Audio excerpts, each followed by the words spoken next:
What is up, YouTube family? So I've been really pushed by my guides and by my higher self to do a video on this, and I don't have an outline, so we're just gonna go with it, and whatever comes to mind comes to mind. I contemplated doing this live, but if you guys have questions, just please email me, book a mentoring session, something of that sort, right? Because this is a touchy topic, and doing it live, I think energetically would have been like a lot. So shadow work. Let's start off with, let's talk about the ego. Okay, so the ego has a very negative connotation attached to it, and the ego's not bad. The ego is actually amazing. Just like the devil card in tarot, a lot of people associate that with, oh my gosh, vices, codependency, addiction. It could also be like a lot of passion, maybe excessive passion, but it could be that fiery energy, that like very driven, almost obsessive and seductive, right? It does have a very enticing side to it. So the ego is not a bad thing. And there's a lot of readings I've been doing where shadow work, looking at yourself, is coming up in them. And that's not an easy thing to do. Been going through it, guilty as charged. Like, we're all human. We all encounter this. We all go through it. But in order to evolve, in order to get more in touch with your higher self, you need to integrate the shadow. Because the shadows, it's not something else. It's literally a part of you. It's your shadow. It's aspects of you that you may not like, you may not want to see, you may not want to address, but the universe right now collectively is kind of like, okay, well, here's your shadow.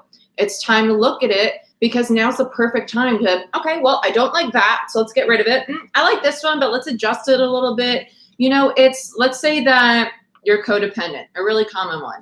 Maybe instead of codependency, you realize, wow, I've been giving a lot of energy to my partner, to my work, relying on them. I want to empower myself. So let's get rid of codependency. I'm going to be more mindful of, maybe I won't be on my phone looking at their social media too much or being consumed in other people's lives. I'm going to give that attention to myself, because I'm deserving of it, because I want to evolve into someone who's more self-efficient, who's more stable on their own, who doesn't need to rely on other people for maybe validation, right? That's a really common one that we've been seeing lately. And I know I'm talking about this and making it sound easy. It's not easy, okay? Codependent as hell years ago, and it took me a really long time to kind of get away from that energy. And it's work. It's work. It's a process. But if you want to become a better version of yourself, you want to probably enhance your spiritual aspects of your life as well, integrating the shadow is an amazing place to start. So when we talk about the ego is not this cocky energy that has that attachment to it from society. It's also where fear and doubt are rooted, okay? So with Uranus, Saturn, this new moon in Leo, the feminine, masculine energy, we're still balancing out for the full moon in Aquarius. With all of these aspects at play, there's a lot going on. And Uranus being in Taurus is not only reflective energy, but it's a massive focus on self-care, on, do you wake up every morning and serve yourself first? I've talked about this in a few of my videos lately, because this is a big thing I talk about with my clients, my mentees especially. What are you going to do the first thing you wake up in the morning to serve yourself first? For those of you that are in the corporate world, because I've been there. If you wake up and the first thing you're doing is pulling out your phone and looking at your emails, what did I miss? Did a client contact me? Especially if you work with every time zone, that's overwhelming. You need to give yourself that time for you. Make yourself a priority right now. Start, literally, I have my schedule here, and every morning I write, meditate, walk the dog, do your yoga, journal, manifest, breakfast. That's 6 to 8 a.m. Sometimes 9 a.m. You know, sometimes I wake up at 5 just to get a bigger start on my day. But the thing is, if you're not willing to wake up at 5 o'clock, 4 o'clock, 3 o'clock in the morning to serve yourself first, how can you expect to attract a relationship that's going to be healthy if you're not even healthy to who you are? If you don't treat yourself the way you want a partner to treat you, if you don't love yourself the way you want to be loved, how are you going to attract that partner? How are you going to attract that stable business? How are you going to attract that stability overall if you can't provide it for yourself? Okay? So when we talk about shadow work, it could be journaling. It could be recording a video and looking at yourself. For anybody, I was going to say women, because it's really there's an emphasis on this feminine energy, but this is all of us. If you're insecure about the physical body, it's great to look at yourself in the mirror right after a shower when you look like a wet dog and just say, you know what, you're beautiful and I love you. You're handsome. I appreciate you. We've been through a lot, but we're still here and we're still kicking it. Like, really talk to yourself.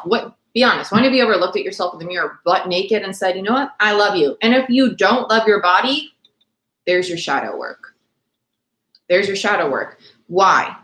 And if you want to make changes, what are you doing to make those changes? And if you're too tired or you don't have the energy, are those limiting beliefs, or do you really not have the energy? And if you don't have the energy, what are you doing to gain it? Are you eating better? Are you exercising? Are you going to sleep earlier? And if you have that, sorry, but excuse of there's never enough time, are you using your time wisely? I've been there. I promise you, I have been there, and I'm still there some days where I'm like, oh, I really don't want to do it. Hell, that was me this morning. I really don't want to do it. I don't want to wake up. I don't want to do my day. I don't want to, no offense to my clients, I don't want to have 6 appointments today. I want to rest. I'm tired. But instead, it's like, you know what? If I want to achieve my goals, I'm going to do it because I'm strong and I'm confident and I know that I'm going to get closer and closer to my goals, and I enjoy my work. Work is fun and work benefits everybody around me. Making money is easy. Making money is fun. It's exciting because money allows me to achieve my goals and get to the next step on my manifestation, right? There's an association with stability right now, especially with Uranus and Saturn. A lot of stability structures, whether that be home, finances, romance, relationships, family, it doesn't matter. Structures in general are being broken down, shaken down, taken apart. You can see it in the government. You can see it in the economy. There's a lot going on that's getting broken down. And I'm going to be honest. I just would stop watching the news. I would. I don't watch the news, and my life is way better when I don't, because it's just feeding you so much negativity. If you want to see something and you're interested in something, Google it. Get a few different perspectives. That's just my opinion. I'm not going to get into that because I'm going to be honest. I'm not very knowledgeable on economy, politics, all that stuff. I'm too busy manifesting my own life and being happy with where I'm at and focusing on that to fall into the paradigm, to fall into what's being fed to us through the tell a vision, tell a story, feed a story. Yeah. Not falling into that. So that's a choice, but that's also really healthy considering we're on quarantine and we've been surrounded by electronics for a really long time. A lot of us need to decompress. I go on a walk every morning. I leave this thing at home. I don't take it with me. 30 minutes as soon as I wake up for myself, nature. I take my manifestation note cards with me. I read them. I walk my dog. I stay present. I say my gratitude. And that helps me get out of that. I woke up on the wrong side of the bed. Oh, wow. I said my manifestations. Today's going to be an awesome day. Even if it's pouring outside, I'm going to enjoy it. It's a great freaking day. So I know this sounds like a lot of reprogramming the brain, but it's also addressing the limiting self-beliefs. It's also learning to think and see things in a new perspective. Because collectively right now, at the end of August, it is August 20th today, the day I'm filming this. We're in a massive hangman energy. We're in this energy. The hangman's indicative of the dark night of the soul, the dark night, the shadow side. So if you're feeling people from the past or thoughts of the past bubbling up to the surface and you're like, oh, hell no, I don't want to deal with it. Let's just push that back over there. I don't want to see you. Or if you're gravitating towards people who are really positive, are really healthy, and you're like, well, I want to be with them. Are you wanting to be with them? Or are you subconsciously like, here's my bowl of shit that I don't want to deal with. Can you make me feel better? Because I really don't want to address it. I love you all. I'm only saying it because I've been there and I know what it's like. But you need to look in the mirror. So if let's say you want this love connection with this person and you want this person so bad, right? Why do you want them? Are you giving what you want to yourself? And if you're not, I want you to do a journey, a meditation, and I want you to ask yourself, your higher self, or even look in the mirror and bawl your eyes out if you need to. Why do you need the validation of other people? Why do you need their love? Do you love you, right? Do you feel safe alone? Do you enjoy spending time alone? Do you enjoy being in the house in silence, without the TV, without your phone. Why do you need a distraction? When was the last time you sat with yourself for 20 minutes in complete silence and genuinely enjoyed it and didn't feel the anxiety, didn't have to-do lists running through your head, right? Calming the mind, especially in the US, because we have a very multitasked mindset. We're on our phones, we have a computer going. I have my phone, my computer, and my camera, and a ring light in front of me, a dishwasher going, a dryer going. There's so much going on around us. Meanwhile, on the other side of the world, they freaking meditate in grade school. Our brains, in the US at least, need to be slowed down. And that's a practice. It's not easy. I promise you, when I started meditating, I was like, this is hard. It's hard, but it's a practice. Just like these affirmations, I felt like a ding dong when I was trying to tell myself affirmations. I was like, I'm abundant, I'm successful, money's flowing my way, and this little devil inside of me. And if you read the book, what is it called? You're a Badass at Making Money. Amazing book. I recommend it to a lot of people that have a scarcity mindset, because it's just such an easy read. And it's just, the way it's written is just, it's chill. It's not like reading a self-help book. It's someone who's real about it. And it's like, if you think making money needs to be difficult, that's a limiting belief. Make it fun. Think about, listen, this is money. This is like $2 grand right here. Wow, I feel so abundant. I got $2 grand sitting in front of me. It's a different perspective. My laptop, wow, I have a freaking laptop in front of me. There's another $2 grand, you know? It's understanding that abundance, money, love is like oxygen. It is all around you. Wow, we went on a total tangent. I should have done an outline, because this is all about shifting mindset. But this is kind of what the shadow bubbles up, is all these limiting beliefs, is all the fear, all the doubt. Well, I can't have it. I know I'm trying to manifest it, but what if it doesn't come? And oh my gosh, what if this person, even though they're not talking to me, what if they're seeing somebody else? What if there's a third party? What if they're just really insecure about it too? And just kind of in hermit mode because they don't know what to do. And maybe you just need to hold space for that person. Understand, try to ask yourself, why does this trigger me? Why does this give me anxiety? Hell, I want you to scroll through your Instagram and see how many things trigger you, and ask yourself, why does this trigger me? Why does this irritate me? Figure that out. And you might understand, wow, I might have some issues with that specific topic. Why do I have issues with that? Is that true, or is that an illusion?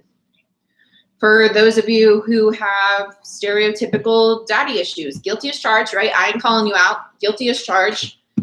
Do a journey. Ask yourself, what have I not resolved within myself? What validation am I looking for in other men that maybe I haven't really resolved with my father? Whether or not your father is still with us here in the physical or not, or if you're talking or not, that's a misconception, needing closure from people. You can get closure on your own. That's what shadow work is. Understanding, why is this trauma? Why is this pain? Why is this resentment, anger, fear, doubt, anxiety, whatever it is?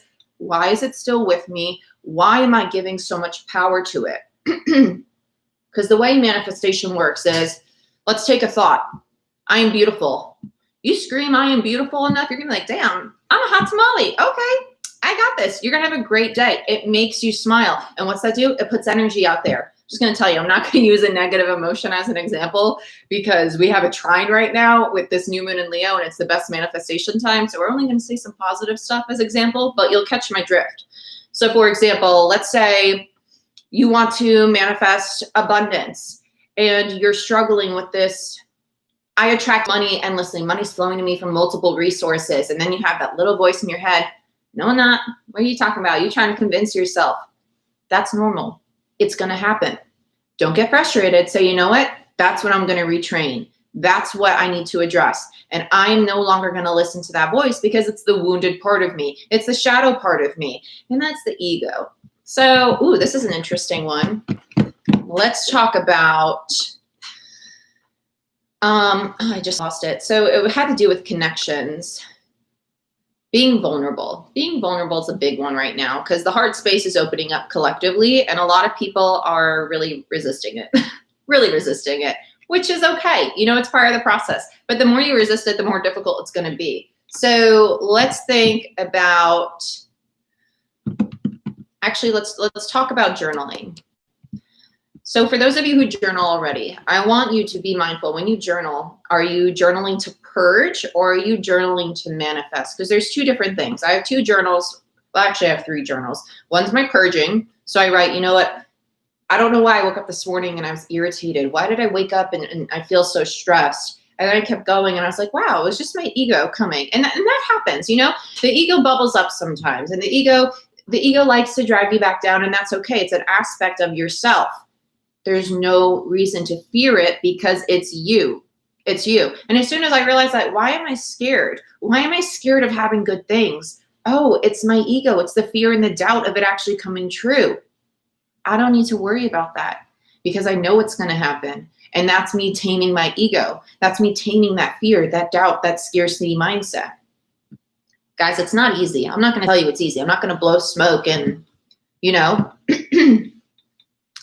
because it's going to be different for everybody. Some aspects of it are going to be super easy. And others, you know, they're going to be more difficult because they're deeper. But the surface is only the surface. The shadow goes deep. And for those of you that are really into a spiritual practice or a light work or whatever title label you want to put on it, if you do journeys, right? You do these deep journey meditations, literally ask your guides, any gods or goddesses you work with. Myself, I actually work with Poseidon. I have a statue of him right here next to me. And I did a journey just last Friday. And I was asking, I was like, show me my shadow. And I got to the surface of the shadow and I was like, cool, I got this, you know, shadow done. And I tried to get out of the meditation, not tried, but I was like asking, I was like, okay, are we done here? Like, can we close out the journey? Like, is there more? And like, you ain't even gone to the shadow. You haven't even gone to the next, because your shadow is always going to evolve because you're always evolving. So you can complete your shadow work 1 year, but then you have more to do the next because we're always creating more karma, more energy, more changes, right? So he starts taking me down deeper into my shadow, which is like the bottom of the sea because it's Poseidon, right? And I was like, I don't want to go any further. And that's when I had that thought that, why are you scared? He literally stopped me and was like, why are you scared of going deeper? It's your shadow. It's you. Why are you scared to look at part of you? So I went down and I saw some stuff that I was like, wow, this is a long time ago. Wow, I don't know why I'm seeing this person or that person or this situation. Why is this coming up? And I was like, wow, it still upsets me. And then I was able to do shadow work on it for a week and, you know, still working through it. It's not going to go away overnight, but it's getting better and better every day because now I'm aware of it. I'm aware of what blocks I had in my heart space, which made me open it up, which made me not want to crave a connection as much, but made me not worry about my business, not worry about how every day was going to be or how much money was going to come in or who was going to contact me. You know, it releases a lot of worry when you're aware of why you're worrying and where it's rooted. So I know that was a lot. It was kind of like a rant. It wasn't really structured, and I'm sorry for that. That's just how I do things. If you want more structure, or if you want to actually, my mentoring program talks a lot about dealing with the shadow, grounding, centering your chakras, how to stay aligned, how to just evolve yourself as a spiritual being, because we're just souls having a human experience, right? And so this does lead into tarot. I'm starting a whole tarot course that's just going to be a download for those of you who want it. I highly recommend doing mentoring or at least getting a session on protection, because dealing with tarot isn't just reading cards, guys. You're tapping into a collective consciousness, and just like the earth plane, when you go into another plane, they're not all nice people or entities, whatever you want to call it. So being protected while you're doing it is optimal, because if you start doing tarot and then you get sick, maybe it starts off as a cold, maybe you get a stomach flu, it's probably something attached to you. Okay, so that's a whole nother thing. I would highly recommend looking into protection, how to shield yourself, how to set a sacred space. It's not like a massive process, because just like meditation, the more you practice it, the stronger it gets, the easier it gets, the quicker you throw it up and take it down. Okay, because I'm going to tell you right now, for those of you who do tarot and you just sage your space, you're neutralizing energy, good and bad. Don't mean that you're getting rid of attachments though. Okay. I highly recommend protecting yourself. That's a big thing right now because we're ascending as a collective. Frick it. We're just going to talk about protection now. Okay. So as a collective, we're shifting into a higher consciousness, right? So if you are getting into a spiritual based practice, or if you're playing with tarot cards, you're doing divinity of any sort, there's a need to seriously, like before all of my readings, I ground myself. I picture the seed at the center of my core, which is your solar plexus, down through the sacral root, roots into the ground.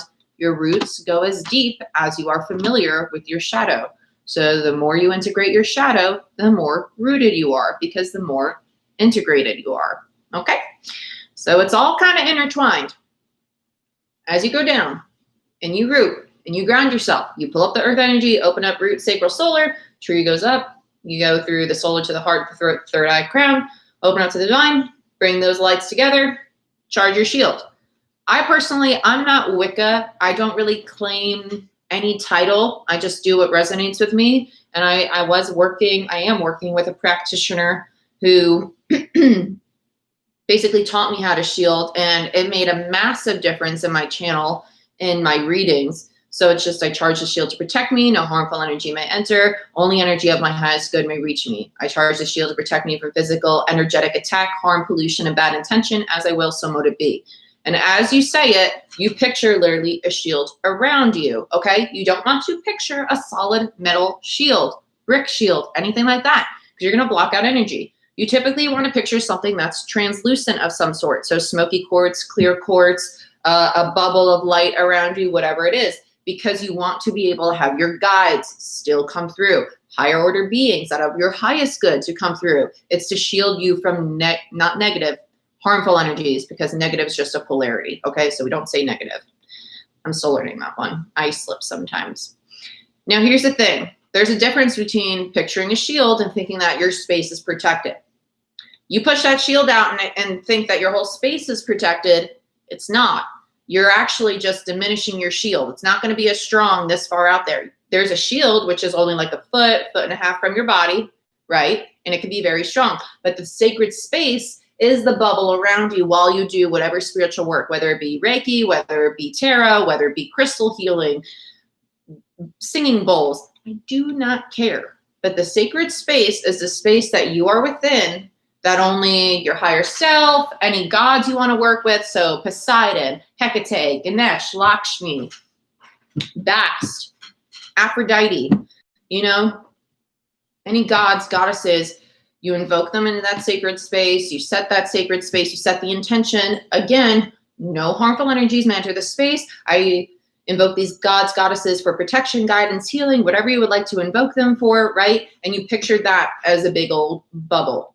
Because that's your space. So now your space is protected, but also you are protected as well within that space. So if you're doing readings, this helps you, especially if you're an empath like myself, it helps you keep your energy separate from the client. So it's almost like, okay, I feel your energy, but it passes through me. I don't take it on. I acknowledge it and then I ground it. I acknowledge it and I ground it. Okay, well, this person feels like a narcissist. I acknowledge that and I ground it, but I don't take on that anger, that resentment. And I don't embody it, because that's how you get attachments. That's how you hold on to that. That's not your energy. It's somebody else's. So if you want to play around with this stuff, protect yourself. Because I've gotten an attachment. If you're a light worker, you're bound to get one in your lifetime. It's bound to happen. Because as you ascend, your vibration raises and you go into higher and higher dimensions, planes, whatever, again, title, label you want to throw on it. You're going to attract other higher order beings that might not necessarily be for your highest good. And it's just because, one, it's like a moth to a flame. I'm vibrating at a higher frequency. They're attracted to it, moth to flame. Oh, I'm curious. Oh, you don't know how to protect your energy at a higher frequency yet? Ooh, so let me mooch off of you. Let me attach to you, because now I get to take your energy. Are you kidding? I have no friends. And since starting this video, my phone's been, always happens that way. And that's a lie. I do have friends. Why do I say stuff like that? I don't talk on my phone much is what I meant to say. Okay. Anyway, that's what I mean. Like, you could slip and then you're like, wow, I don't want to manifest that. I do have friends. I have lots of friends. I have lots of loving, harmonious connections in my life. Okay. But as you Guys, you just got to protect yourselves for real, because you get an attachment and then you wonder why all of a sudden you're getting sick or why you're getting so drained during readings. It's probably because you're taking on that person's energy. You're not grounding yourself, protecting yourself properly. There's so much. Like I know some amazing practitioners that have ended up really sick because they just did too much work. And then if you overdo it and you don't allow your body to rest, that shield is going to get weaker and weaker. You need to listen to your body, right? You need to have that boundary, which is why with my clients, like I tell them, if you do a recorded reading, you're going to give me 1 to 3 days to do it. Because let's say the day it's scheduled, I wake up and I'm like, damn, my body really, it's just overworked today. My vessel can't channel that energy. You know, you have to be able to have that boundary. I need to take care of my health. And if you want a quality reading, I need to make sure that I'm protected and that I'm not going to put myself in danger by doing this, right? Especially those who have mediumship. Mediumship is different than clairvoyant, clairaudience. It's anybody can be clairvoyant, clairaudient, claircognizant. That's learning to expand your consciousness, okay? And that's a practice that we talk about in the mentoring. Now, if you have mediumship, that's kind of like a gift that is given at birth. It's not something that can be developed, right? So mediumship, you really want to shield, especially if you feel. If you feel, seeing's, I see and feel. It's not, I'm working through that myself. And that's another thing. This is part of the shadow too. If you're not accepting of certain gifts that you have and you reject them, that's kind of rejecting part of yourself. Because I'm not a fan of mediumship. I feel what they feel and I don't like it. It's not fun. It's not fun. It's not fun. But you need to protect your energy from that. So I am going to be recording like videos that are downloadable on my site that people could just do a one-time purchase and have it. But if you want to do actual mentoring on it, that's an option too. But with all people waking up right now and spirituality becoming such a mainstream topic, right? You're going to have more people realize that, wow, I'm supposed to be a light worker, or I'm supposed to be doing Reiki. I'm supposed to be doing tarot. I'm supposed to be channeling messages. I'm supposed to be a healer. I'm supposed to be working on a higher plane, right? That's part of my soul purpose. Doesn't mean it has to be your occupation, but it is something that you entertain, you take part in, right? With all that coming up, there is a need to protect your damn energy and integrate that shadow, because it's time for us to get to work. Okay? So for those of you who are really fixated on your income and your stability and you're overthinking it and it's creating such this stress in your life, take a breath, ground yourself, and understand that everything is being reconstructed right now. And it's completely okay to go with the flow. It's going to pick up come September, okay? As long as you allow it to. The more resistance you have to allowing things to flow, and the more you feed into the ego of the fear and the anxiety, the more of a struggle it's going to be. And it's hard. It's not easy to wake up one day and be like, I'm going to reprogram my brain and I'm going to be perfectly great at it. It's going to be a process, because that's what 10, 15, 20, 30, 40, 50, 60 years for some people of having maybe a scarcity mindset or a bad relationship with money or a bad relationship with the heart space, opening up and being vulnerable. Now, okay, this is what it was. In regards to connections, for those of you who want a connection with a certain person and you're trying to manifest that certain person, if it's not coming to you, one, it's you being protected from something that's not of your highest good, right? And two, if you're trying to manifest a specific person, I highly don't recommend specifics with manifestation. I recommend manifesting in regards to, I have a loving, honest, balanced connection. I have a connection that makes me feel fulfilled. Me and my partner help each other become the best versions of ourselves every single day. Every day we're taking steps to achieve the life we want to manifest together, right? I don't use specifics, because what if you're chasing somebody that's not meant for you, that you want because of an attachment to this picture, this image in your head of what it's going to look like and how it's going to be. That attachment is blocking what's meant for you. Okay? I don't even know what this video is about anymore. This is a big old rant about everything that I've been wanting to say because of these readings. So if you've made it this long, kudos to you, because I've been talking in freaking circles. But I love you guys. And I want you to be, I really want you, if you're doing spiritual work, I want you to be careful. I want you to listen to your body. I want you to serve yourself first in the morning. You are a priority. You're an amazing human being. You're going to accomplish amazing freaking things in this life. But in order to do so, you need to take care of you first, okay? You're a priority. You're just as important as whoever or whatever it is you're chasing. And if you want it that bad, you need to be healthy. You need to be ready to accept the amazing shit that is coming our way, okay? I love you. I will see you guys later. Air signs, I'm about to record your videos. And I hope you guys have a great week. Please like, share, subscribe. Feel free to email me with messages. If you have questions about this kind of stuff, though, either save it for the next time I'm live or book. I do have 30-minute mentoring sessions for those of you who just have like quick little snippets. We do jump on it live on Zoom or FaceTime. So hit me up. I'm here for you guys. We're all in this together. Okay. I love you, and I'll see you next time.